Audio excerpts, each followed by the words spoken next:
ایک بات بعض احباب نے بڑی کثرت کے ساتھ پوچھی، چونکہ مشکل کے زمانے میں لوگ جب تکلیف میں ہوتے ہیں تو کچھ چیزیں انہیں خوف میں اور اذیت میں مبتلا کر دیتی ہیں۔ لوگوں نے یہ پوچھا کہ بہت سارے ایسے لوگ بھی ہوتے ہیں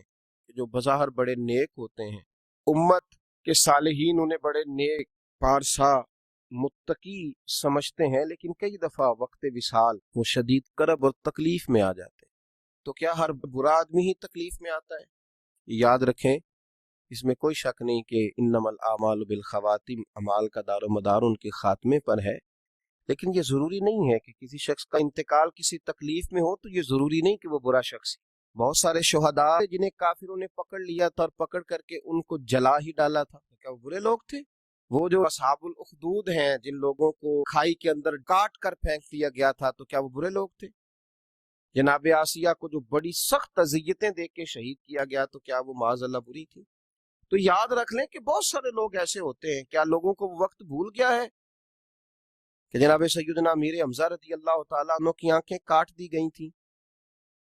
ان کی زبان کاٹ ڈالی گئی تھی، ہونٹ کاٹ دیے گئے تھے، ان کا کلیجہ نکال لیا گیا تھا،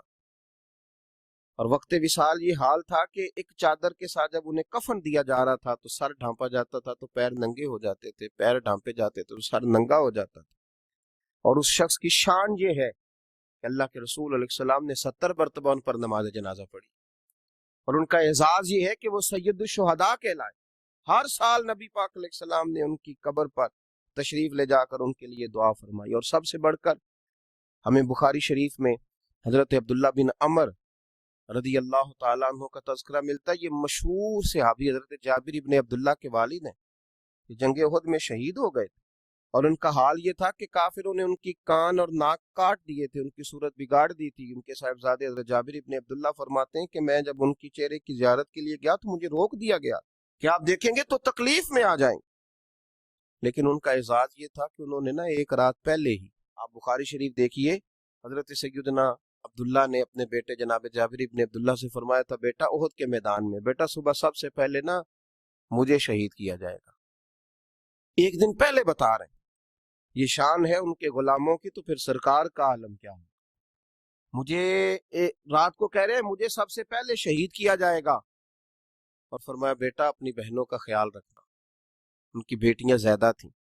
تو حضرت سیدنا جابر ابن عبداللہ رضی اللہ تعالیٰ عنہ فرماتے ہیں کہ جنگ احد کے دن پھر میں نے انہیں دفن کیا اپنے والد کو ایک دوسرے صحابی غالباً حضرت عمر بن جموح رضی اللہ تعالیٰ عنہ کے ساتھ ایک قبر میں دفن کیا۔ تو یہ بخاری شریف کے اندر آپ کو لفظ ملیں گے، بخاری میں فرماتے ہیں کہ ہم نے انہیں اپنے ایک اور صحابی کے ساتھ دفن کیا، تو 6 ماہ کے بعد میرا ارادہ بنا کہ میں انہیں الگ قبر میں دفن نہ کروں۔ تو جب میں نے ان کی قبر کو کھولا تو ان کا سارا وجود اسی طرح تر و تازہ تھا، اسی طرح،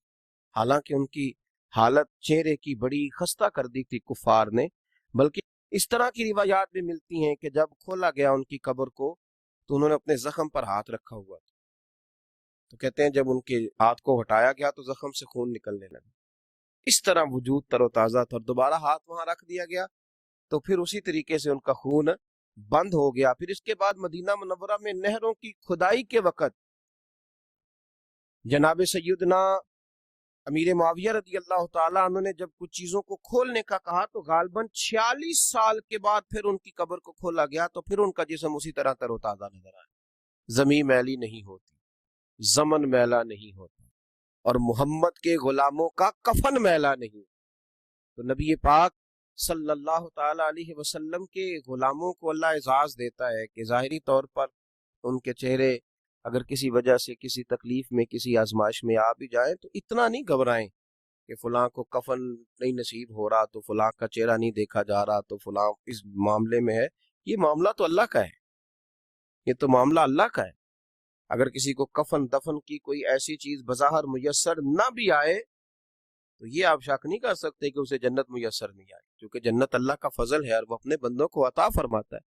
تو بہت سارے صالحین، بہت سارے نیک لوگ ایسے تھے، لیکن لوگ حادثات میں چلے جاتے ہیں، جہاز گر جاتے ہیں، لوگ دریاؤں میں ڈوب جاتے ہیں، تو کیا اس کا معنی یہ ہے کہ وہ ان کی آخرت خراب ہو گئی؟ ہم اور آپ کون ہوتے ہیں یہ فیصلہ کرنے والے؟ یہ فیصلے میرے رب کریم کے ہاتھ میں ہیں۔ مسلمانوں کے بارے میں اچھا گمان رکھیں، اور اللہ تبارک و تعالیٰ کے محبوب علیہ السلام نے فرمایا یاد رکھو رب فرماتا ہے میرا غضب زیادہ نہیں ہے، میری رحمت ہی زیادہ ہے۔ تو رحمت ہی کی طرف توجہ کریں، اللہ سمجھنے کی توفیق عطا فرمائے۔